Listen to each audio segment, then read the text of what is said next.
So we're back in Brittany, and this time we're heading to the northern and eastern parts. But before we jump into it, maybe I didn't lay the groundwork properly at the beginning of the last episode, so let's have some background.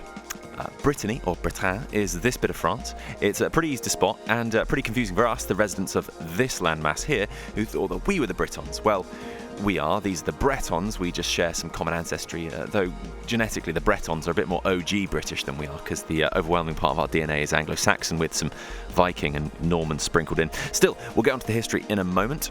Brittany is in the northwesternmost region of France and pretty much directly opposite Cornwall and Devon. Like Cornwall, it seems to have a bit of an eye to independence. The Bretons see themselves as a bit separate to France. They have their own flag, and let's be honest, it's an unspoken rule of travel videos that you have to include a low-angle shot of a flag flying, so there you go. The distinctive identity of Brittany does make sense when you look at the history. The Breton language is the same language family as Welsh, Scottish, Irish, Gaelic and Cornish, from a Celtic root, and the links between those regions go deep into prehistory.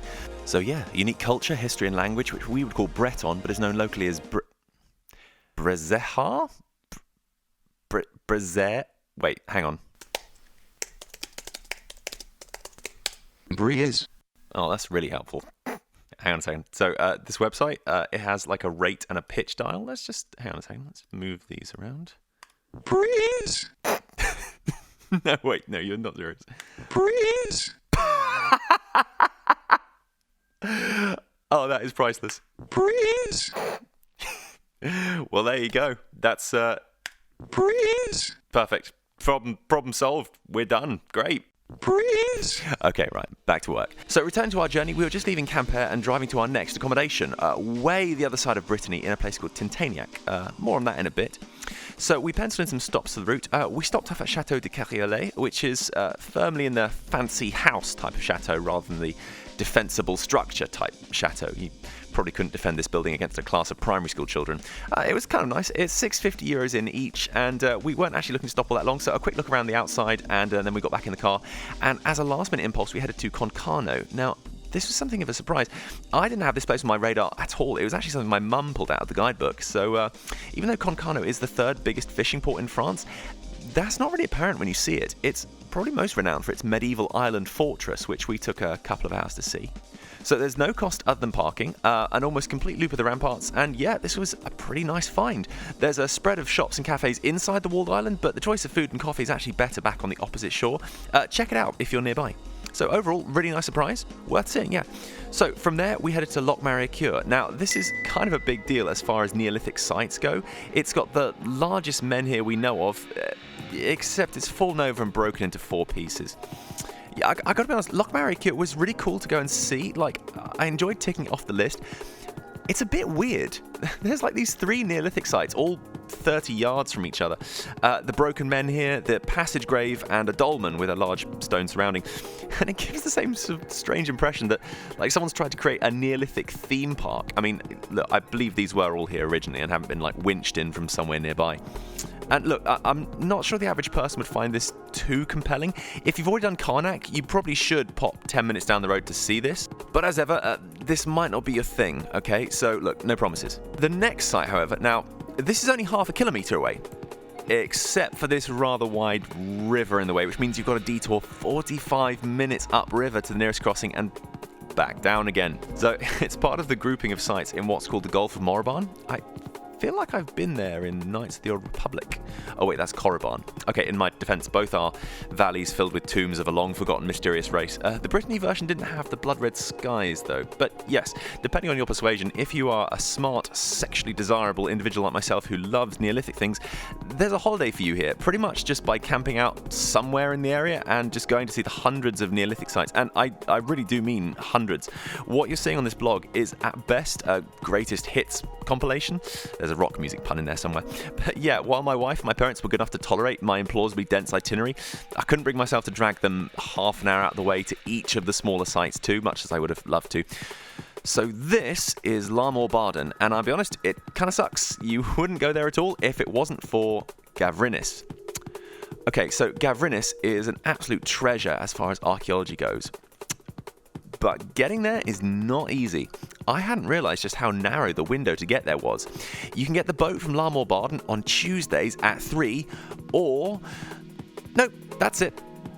Really, I mean, I found this really implausible, so I searched around, I searched and searched, but all I found was the same info. And yeah, I don't quite get it. With a lot of searching, as far as I've been able to determine, Tuesday, 3 o'clock, that's it. I mean, maybe there's some other operators going there, I couldn't find any. So we got the boat over, we passed the island of Lannick, where there's a stone circle semi-submerged by the water. It's quite a telling reminder that the Gulf of Morbihan didn't used to be a thing. The sea level has come up 7 meters since the Neolithic period. But Gavrinis itself, it's a turf-covered tumulus with a reconstructed exterior, now believed to be reconstructed incorrectly. But, you know, cool, whatever. The inside is what we're here for, and you're not allowed cameras. Yeah, this had me pretty angry. I had scoured the terms and conditions and the website to see if they were going to pull something like this. I had a suspicion. They had said no backpacks and no pets, but this pleasant surprise they saved for when we arrived. And look, I get that €18 a person isn't a fortune, but times 4, it's not cheap to get there. And almost everyone on the boat was armed with an SLR, so I don't think that was just for the outside. So look, here's some really poorly shot footage I sneaked on our way out. At least I now know that I would be useless as a covert photojournalist. I'm kind of torn. I mean, not being able to film this was a real disappointment, and look, yes, we are really lucky to have access to this site at all, and yes, there will be some idiot who doesn't know how to turn off an automatic flash, but I don't get how that adversely affects carved rocks. I mean, paints and pigments can fade with exposure to light, but this is carved rock.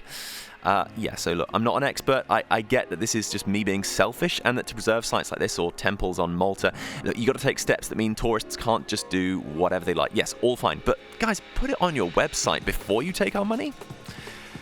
Okay, so you get the idea. Maybe everything is not supposed to be filmed and photographed for you to consume at home.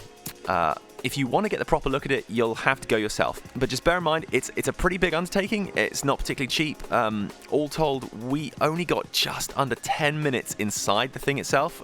That doesn't seem like a very good deal. Okay, so the rest of the day was spent driving to our next stay in Tinténiac. Now, this isn't some super secret travel discovery. This is a small town out in the sticks, and we are literally there because we found a cheap Airbnb. That's all. We did look in Rennes, we weren't all that early searching, and the options were getting pricey. And with the hire car, we didn't actually need to be right by all the travel connections, so instead we just put ourselves outside in a quiet village, not all that far from Rennes, and not all that far from the places we wanted to see. So, Tinténiac, there's not that much to say. Crazy large church when compared to the size of the village. We already said that Brittany's churches were batting way above their average, and this was pretty spectacular considering. There's a couple of small bakeries, a couple of bars with some locals serving coffee as early as 7 a.m. Yeah, camper. Not much more to say than that. We were just looking for somewhere to lay our heads in between journeys. So the next day, and this is day 6 if you're keeping count, I wasn't by this stage, and here is Mont Saint-Michel.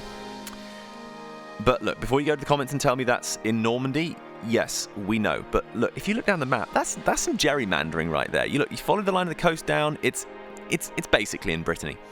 And look, what do you think we're going to do? Not go and see Mont Saint-Michel? But this does leave us with a dilemma. So, yeah, not Brittany. I've already split this into a two-parter. I mean, we can't go to a third, surely. And I actually had a really good segue already filmed for the next episode. Do you want to see it? Okay, let's show the bit for the next episode. So, this is San Malo Beach, and somewhere out there-ish are the Channel Islands and Guernsey, which is where our next episode is filmed. So yeah, so that's now unusable. It was so thematic too. So, okay, look, here's a compromise. Once we're done with this episode, we'll do a mini episode on Mont Saint-Michel. Deal? Okay, so that morning was Mont Saint-Michel. So next we headed along the coast to San Malo. Now, I said last week that the north coast of Brittany was boring-ish. Well, I'm making at least one more exception to that rule with San Malo. San Malo is a pretty major city in its department. It's the main hub that Brittany ferries sail to, and it's got a pretty unique walled old town. I'll be honest, San Malo has a really unusual look to it. There's all these like grey roofs which are pretty solemn, but they're making it look good. They're also leaning into the whole piratey feel, but I mean, you know, who could blame them with the coast looking like this? So yeah, I don't need to sell San Malo to you. It's pretty awesome. Again, we whipped around it in just under 3 hours, and that did feel sufficient for a quick visit. Then again, you could have easily spent about 3 days sprawled out on the beaches and strolling / wading through all the little islets and fortresses, depending on where the tide's at. I did already say, by the way, that we didn't really have a chance to properly do a rundown of all the coffee shops as I'd like. This place was okay. The choice for caffeine in Saint Malo looked pretty good. One thing you noticed, that everywhere through the week we were driving through rural Brittany, the crops were all ripe for harvest, leaving miles and miles of golden fields cascading off in all directions. Unfortunately, the serenity of these agrarian landscapes is undermined by the footage being way too visually busy to the point of being painful to watch. We made a last-minute call that we would take the evening to eat in Dinan. Dinan is another medieval town in Brittany, and more impressive than any we'd been to so far by a long way. Yeah, Dinan has the vibes. It made me think that if we'd been here without the hire car and we had to pick a base to stay in, this is the sort of place I'd really enjoy getting up at the crack of dawn and running around with a camera. There's the chateau, the cathedral, there's this huge viaduct, which probably looks more impressive when shot from below, but time constraints and, of course, wood-timbered buildings everywhere. So, yeah, without looking into the details, I reckon Dinan is a pretty good spot to spend a couple of nights. It's a pretty chill place. That was a good day. That was the day in July that heat records were being set in the UK and France, so we were very glad to have that coastal breeze. Well, we're getting kind of near the end. The next day, so this turned into a bit of a chateau day. The towns of Fougeres and Vitre are pretty close to each other and only about half an hour away. They're both charming old medieval towns that are punching way above their weight when it comes to their castles. Fougeres first. We parked at the top of the town by St Leonard's Church. I don't recommend looking for parking around there, but hey, walk down through the gardens and through the medieval town. That's all great for a lovely walk, and then we did a lap around the base of the castle. It's got all the French castle fairy tale grandeur to it, and I defy you not to have a big smile on your face once you've seen it. Okay, routed back through the town to get to the car. Would recommend that you seek out these high points to see the castle from above. That's pretty great, and yeah, in and out in about 1.5 hours. You could take way longer and just soak in the vibes, but we had lots to fit in. So next, it's Vitre. And Fougeres was a lot sleepier compared to Vitre. Also felt like all the buildings were a lot lower in Fougeres. Vitre has these big towering churches, including one I only spotted on our way out of town. I was definitely kicking myself for not filming it. The castle itself is also ridiculously tall and pretty. I could be wrong, but it seemed like you could just go into the courtyard for free, and it was the ramparts you needed to pay for. Either that, or we very politely and inadvertently broke the law. But no one dive tackled us as we crossed back over the drawbridge, so I'm going to assume it was all good. The day itself was still so hot. I mean, even with the clouds above, we were just dripping with sweat. It was super gross. So once we'd seen the streets, we ducked into a bar for cold drinks and aircon before getting back into the car. One thing I can say, leave Vitre to the end of your itinerary. Why? Well, its medieval streets are easily the most impressive we saw, and if you recall, between Vannes, Quimper, Pointe-Croix, Dinan, Mont-Saint-Michel, Fougeres, we had seen no shortage of rickety wood-timbered houses, but Vitre was by far the most impressive. Pretty much peak Village of Brie, to use a clumsy Tolkien reference. So yeah, work your way up. If you go there first, then your enjoyment of the rest of Brittany's towns will be kind of a bit reduced. On a cooler day, we might have stuck around longer, but the refuge of the car aircon was pretty much the only thing keeping us alive. So it was back in the car and south to La Roche-au-Fay. Now, you might have noticed there's not been as much Neolithic stuff in this episode, and yes, while there's hundreds of Neolithic sites across Brittany, some of the most impressive were the ones clustered around the Gulf of Morbihan. However, the largest exposed dolmen in Brittany can be found south of Vitre. Now, fair warning, it's pretty far out in the sticks. Likelihood of finding it without a sat-nav is slim. But this was probably the biggest gotcha surprise of the week. I don't know if you can get a sense of the scale from what you're seeing. When I first saw the picture of this, I thought it was just about the height of like a modest car, and actually from my first draft of the Brittany itinerary, this just got cut because I was like, well, yeah, who cares? But this photo might give you a better idea. This place is huge, and yeah, even though it's not like huge, like spread over miles huge like Karnak, or small pyramid huge like Barnarez, I'm going to call it, this is basically the Breton Stonehenge. I'm going to get some hate for that, but seriously, with all the stones stacked on top of each other, it's a bit harder at Karnak to get excited about the stones when they're just there like on their own. In terms of atmosphere, well, even though it's just by a road, it's a rural road with almost no traffic. I thought it was just brilliant. So yeah, if you're at all able, make the detour, get a bit lost getting there, but this is the Breton Stonehenge you should go and check out. And not done for the day, we aimed for Rennes. Now, this was kind of funny. All the towns we've been to so far were pretty small, both the big cities of the region we've been in, Quimper and Vannes, were kind of about the size of, Winchester or pretty close. Like, not really big, sprawling places. So I guess we just got used to the Brittany small town dynamic. Now, Rennes was a bit more like trying to drive into, like, Bristol or something. It was pretty stressful city driving. We were all pretty tired at this point, so tackling this in the last slot of the day was probably a bad call. We parked in the centre, but it was a stress getting there, and then just the heat, we ended up just sort of dragging ourselves around the streets. Rennes is very different to everywhere we've been so far. On the one hand, it did have something of a medieval quarter, and it was actually quite impressive. Remember, after Dinan and then Vitre, the bar is pretty high by now. The guidebook had sort of made out that pretty much all of the medieval houses had been destroyed in a fire in 1720, apparently started by a drunk carpenter. But more impressive, there were these several multi-storey wood-timbered buildings, which you almost never see. On the other hand, Rennes felt a lot more like Seville or Milan, with its sort of splashes of more classical architecture, and its cathedral, it's pretty new. It's only about 175 years old, or some of it. And Rennes does seem to be where all the cool kids hang out. I'm not generally into filming people. I generally frame them out as often as I can, but it almost felt like the entire town was populated by under 30s, and it shows. The bars and the culture and all the shops definitely had much more attention to new ideas and prioritised a more sort of renegade approach. So yeah, I think Bristol, but with a lot more medieval buildings. We ate here. If I'd actually had time, this would have been a place where I would have gone around to rank the coffee shops, but we were only there like a couple of hours tops. Okay, actual final day. We decided to head to Nantes and to see the town centre before we got our flight back. It was fairly cloudy and wet on this particular day, but after the heat, we were more than happy to have the clouds roll over. That said, it makes Nantes look a bit glum by comparison, and, well, yeah, it's a bit of a break from all the wood timbers. This was definitely more of a modern city to live and work in rather than a tourist spot, but that's not to say it's not got anything to offer tourists. My mum had particularly wanted to go and see Les Machines des Îles, which is notable for, wait for it, a giant mechanical elephant that walks around giving people rides.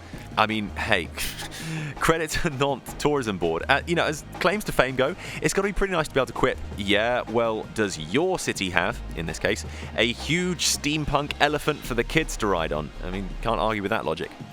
Now, maybe it was the rain, which was pretty heavy, but the elephant wasn't actually operating that day. It was being wheeled around, but the legs weren't operating and the rides were all cancelled. I mean, that's okay. If you do want to go for a ride, probably just book several days in advance. I mean, the queues you're seeing are just for refunds, so yeah, it looks like this books up pretty quick. Quick coffee. Nantes, unsurprisingly for its size, does seem to have decent coffee. This was a step up. A bit milky for a macchiato, but hey. We headed north of the river to see the chateau, and it's pretty impressive. I don't know if you'd noticed, but this was now Chateau numéro 9 for the week. The courtyard is free. The architecture is a flair of French Gothic. You ready to feel sick? Ugh. There's a reason I don't normally take shots like that. Then round the corner to the cathedral. It was impressive. Yeah, no quips. It was great. But we were pretty exhausted. So, our final travel clock for the car, we covered 1,738 kilometers on our trip, and I was exhausted and I wasn't even the one driving. So, bottom line, we had an utterly amazing week, but I would not suggest that you follow our itinerary. Because I'm shooting all of this for all of you, and I'll admit, I loaded our week pretty full. You could probably do about half the amount in double the time and still feel like you had a great time. However, what I will say, there were lots of places we visited that would have dragged if they'd been like the whole day. So like Vannes, nice, limited interest. Quimper, same. Rochefort, yeah, beautiful, but after more than an hour, I think you might be getting bored. Bardenez, like really glad I got to see it, but it was far, and yeah, stretching that beyond an hour or two, yeah, not happening. Do you see the pattern? And this is my central conclusion. I'm convinced that to make Brittany work, you have to drive. Now, that might be out of reach because of cost. I mean, it would normally be for Jen and I, but yeah, without it, I think you'd be pretty limited in what you could do. And the places that you could go, you probably wouldn't be all that thrilled with. I think we're about done. Once again, don't forget that these travel blogs are accompanied by an EP of the music you've been hearing. It's over at bandcamp.com, so go give it a listen or a download if you want to support the channel. It's pretty chilled stuff to have on in the background. As I mentioned, we were going to jump over to Guernsey for our next episode, but we'll take a sidestep to have a quick mini episode about Mont Saint-Michel. So we'll see you all soon for that. And finally, Breeze!